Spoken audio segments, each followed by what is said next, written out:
प्रिय विद्यार्थियों, कक्षा 9वीं के इस पाठ्यक्रम में आप सबका हार्दिक स्वागत है।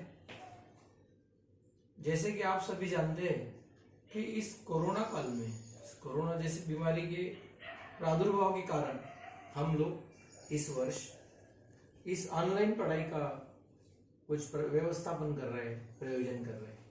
सभी विद्यार्थी इस पढ़ाए गए पाठ को अच्छी तरह समझने का प्रयत्न करेंगे। यदि आप लोगों को कुछ डिफिकल्टी आती है तो आप फोन पर हम लोगों से अवश्य संपर्क कर सकते हैं। तथा आप लोगों को एक बात और बतानी है कि इस कोरोना काल में आप घर से बाहर ना निकले, कोई आवश्यक कार्य ना हो तो घर से बाहर ना निकले। जब भी घर से बाहर जाए, आने के बाद शरीर की स्वच्छता की ओर ख्याल रखें, सैनिटाइजर का उपयोग करें तथा बार बार साबुन से अपने हाथ धोएं। हम लोग कक्षा 9वीं का यह बहुपद पाठ प्रकरण नंबर 3 शुरू करना चाहते हैं। इस प्रकरण के बारे में अगर आपको बताना है तो यह आप लोगों के लिए कोई नया प्रकरण नहीं है। अगर हम ये बहुपद ये पाठ अगर लेते हैं, इस पाठ के संबंध में कक्षा 8वीं में आप लोग पढ़ चुके हैं। जैसा कक्षा 8वीं में आप लोगों ने व्यंजक पढ़ा है, व्यंजकों के गुणनखंड ज्ञात करना, व्यंजकों को सजातीय व्यंजकों को जोड़ना। उसके बाद बहुपद इस शब्द से भी आप लोग परिचित हैं। प्रकरण नंबर 10 में हम लोगों ने कक्षा 8वीं के प्रकरण नंबर 10 में हम लोगों ने पढ़ा है बहुपदों का भाजन, मतलब एक बहुपद को दूसरे बहुपद से भाग देना। वह पढ़ते समय आप लोग एक पदी, द्विपद, त्रिपद इससे अच्छी तरह से परिचित है। द्विपद में एक पद से कैसे भाग देना, त्रिपद में द्विपद से कैसे भाग देना, या त्रिपद में एक पद से कैसे भाग देना, इन व्यंजकों के गुणन तथा भाजन से आप लोग अच्छी तरह से परिचित हैं। इसका ही एक इंट्रोडक्शन बोलकर हमने इस बोर्ड पर कुछ बातें आप लोगों को लिखी है जो आप लोग 8वीं कक्षा में भी पढ़ चुके हैं। सबसे पहले बहुपद। बहुपद किसे कहते हैं? तो जिन वैजिक व्यंजक के चरांक के घात में, ध्यान दो, जिन वैजिक व्यंजक के चरांक के घात पूर्ण संख्या हो। पूर्ण संख्या कौन सी होती है? आप लोगों को अच्छी तरह से पता है। पूर्ण संख्याओं के समुच्चय को हम W से दर्शाते हैं। और इस समुच्चय में कौन सी संख्याएं आती है? इस समुच्चय में संख्याएं आती है 0, 1, 2, 3, 4, इस तरह से अनंत संख्या इस समुच्चय में समाविष्ट होती है। इसलिए इस बात पर यह ध्यान देना है, जिस या जिन वैजिक व्यंजक के चरांक के घात पूर्ण संख्या हो उन्हें हम, उन व्यंजकों को हम बहुपद कहेंगे। किन व्यंजकों को बहुपद कहेंगे? जिन वैजिक व्यंजकों के चरांक की घात पूर्ण संख्या हो। पूर्ण संख्या क्या है? आपको पता है कि पूर्ण संख्या वे संख्या है जिसमें जो 0 से शुरुआत होती है और अनंत संख्या इसमें समाविष्ट होती है। अर्थात यदि हमने कोई चरांक लिया x, मान लो हमने एक चरांक लिया x, अगर इस व्यंजक का घात अगर हम 0 लिखते हैं, x का घात 0 लिखते हैं तो हम कहेंगे ये एक बहुपद है। अगर हम व्यंजक लेते हैं y और उस व्यंजक का हम घात लिखते हैं 1 तो हम कहेंगे ये भी व्यंजक है। परंतु जो ये व्यंजक है इससे आप अच्छी तरह परिचित हैं कि यहाँ पर एक ही पद लिखा है, इसलिए हम क्या कहेंगे, ये एक पद ही है। अगर हम थोड़ा इसको और थोड़ा अलग तरीके से लिखते हैं तो y वर्ग धन 3y, y वर्ग धन 3y लिखेंगे। कितने पद है यहाँ? 1, 2, द्विपद, इसलिए ये द्विपद व्यंजक, अर्थात हम इसको बहुपद भी कहेंगे। अब बहुपद की तरफ आएंगे कि बहुपद के प्रकार लिखते समय सबसे पहले एक पदी यानी क्या? प्रत्येक बहुपद में केवल एक ही पद रहेगा। जैसे यहाँ उदाहरण भी दिया हमने, 4x 9 ऋण 3y, ये जो है यहाँ पर हमने लिखा है ये सारे एक पद है, यहाँ एक ही पद है, यहाँ कोई दूसरा पद हमको दिखाई नहीं देता। अगर बहुपद के दूसरे प्रकार की तरफ हम आए तो हम देखेंगे द्विपद। द्विपद यानी क्या? प्रत्येक बहुपद में दो पद होंगे। जो भी वहां बहुपद दिया रहेगा उसमें दो, यदि किसी बहुपद में दो पद हो तो हम उसे द्विपद कहेंगे।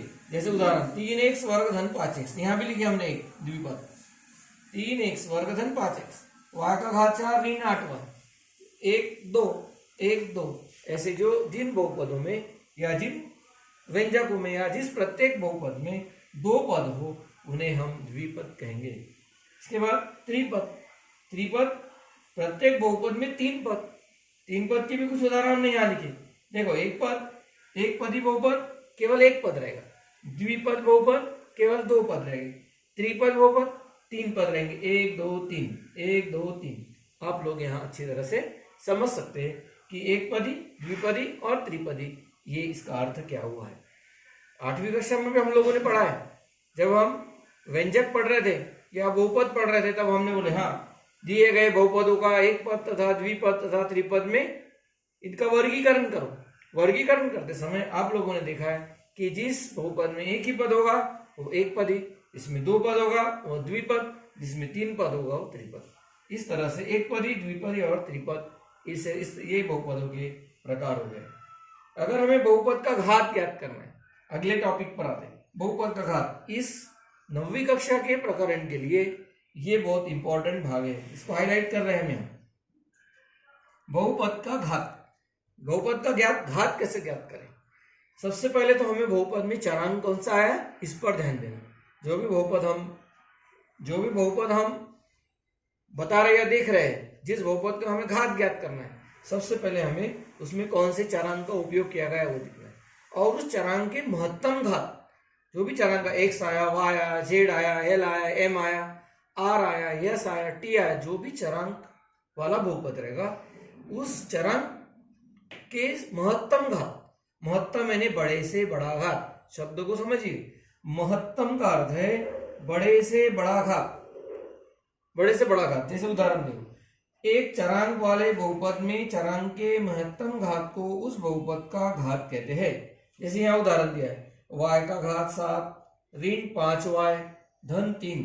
इस बहुपद के चरांक y का महत्तम घात, महत्तम का अर्थ आपको बार बार बता रहे, बड़े से बड़ा घात। महत्तम घात 7 है, इसलिए इस बहुपद का घात 7 है। कोई दूसरा बहुपद आएगा, हम उसका घात अगर 8 रहेगा, सबसे बड़ा घात, चरांक का सबसे बड़ा घात 8 रहेगा, हम बोलेंगे इस बहुपद का घात 8 है। कोई y x चरांक वाला बहुपद आएगा, उसका अगर सबसे बड़े से बड़ा घात 4 है, हम कहेंगे इस बहुपद का घात 4 है। इस तरह से हम बहुपद के घात को व्याख्या कर सकते हैं, इसकी व्याख्या लिख सकते हैं। तो बहुपद का घात ये टॉपिक जो है ये आपके लिए काफी महत्वपूर्ण है, क्योंकि आगे हम जो भी गणित पढ़ने वाले 9वीं कक्षा के प्रश्न संग्रह में जो भी गणित आएंगे उसमें घात का काफी महत्व है।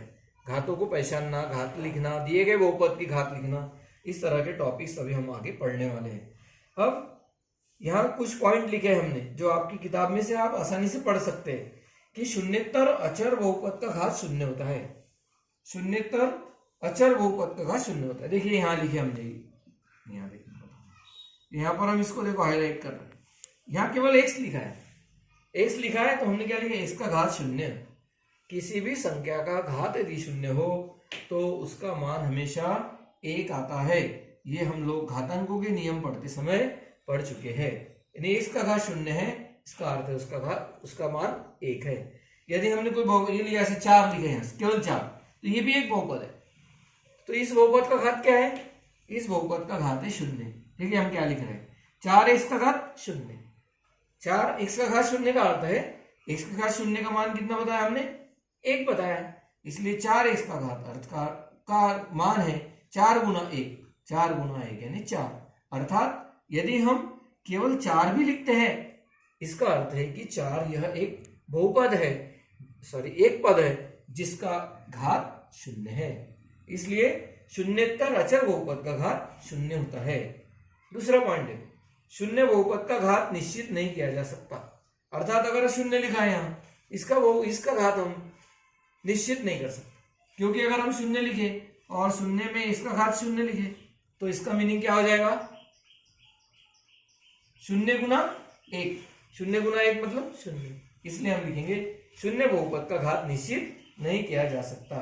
इसलिए यहाँ क्या लिखा है, जो हमने पहला उदाहरण दिया, तो पहले का उदाहरण 9 इस बहुपद का घात, 9 बराबर 9 गुना 1, अर्थात 9 गुना x का घात 0, 9 इस बहुपद का घात 0 होगा।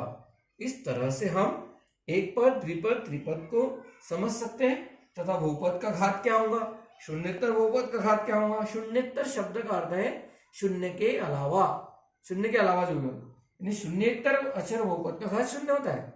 परंतु शून्य बहुपद का घात हम निश्चित नहीं कर सकते। जैसे यहाँ उदाहरण दिया आपको, शून्य बहुपद का घात हम क्यों निश्चित नहीं कर सकते।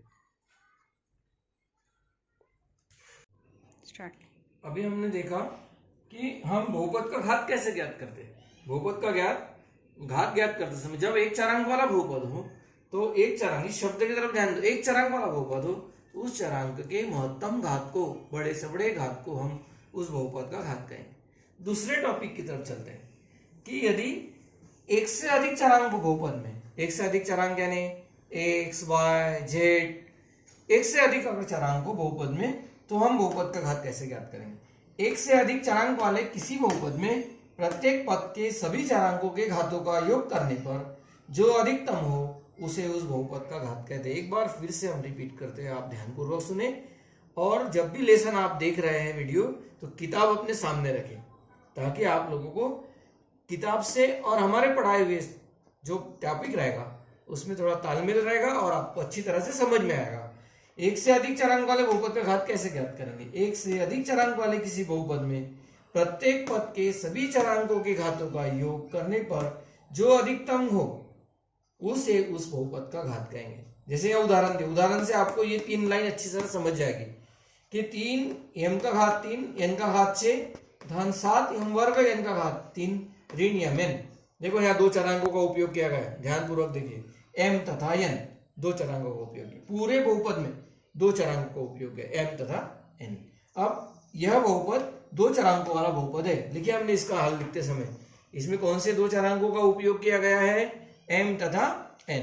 अब देखिए प्रथम पद 3 m का घात n का घात 6, प्रथम पद, द्वितीय पद, तृतीय पद, प्रथम पद के घातों का योग।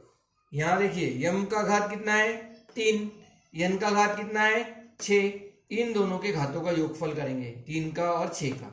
देखिए 3 धन 6 बराबर 9, मतलब यदि हम प्रथम पद के घातों का योग करते हैं तो हमें 9 प्राप्त होता है।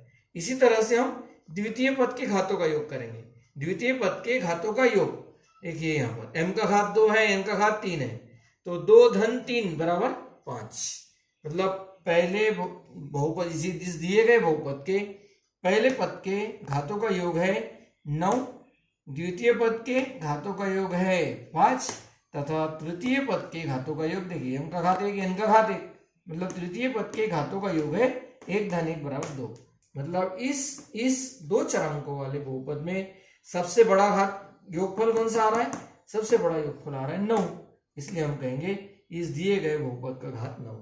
ऐसा भी हो सकता है कि यहाँ 3 चरांक दिए हो, 4 चरांक दिए हो, जितने भी चरांक दिए रहेंगे तो उस संबंधित पद के प्रथम पद, द्वितीय पद, तृतीय पद, चतुर्थ पद जितने भी दिए रहेंगे उनके क्या करना है हमको, पदों के घातों का योगफल करना है। उनमें जो सबसे बड़ा योगफल आएगा वही उस बहुपद का घात कहलाएगा।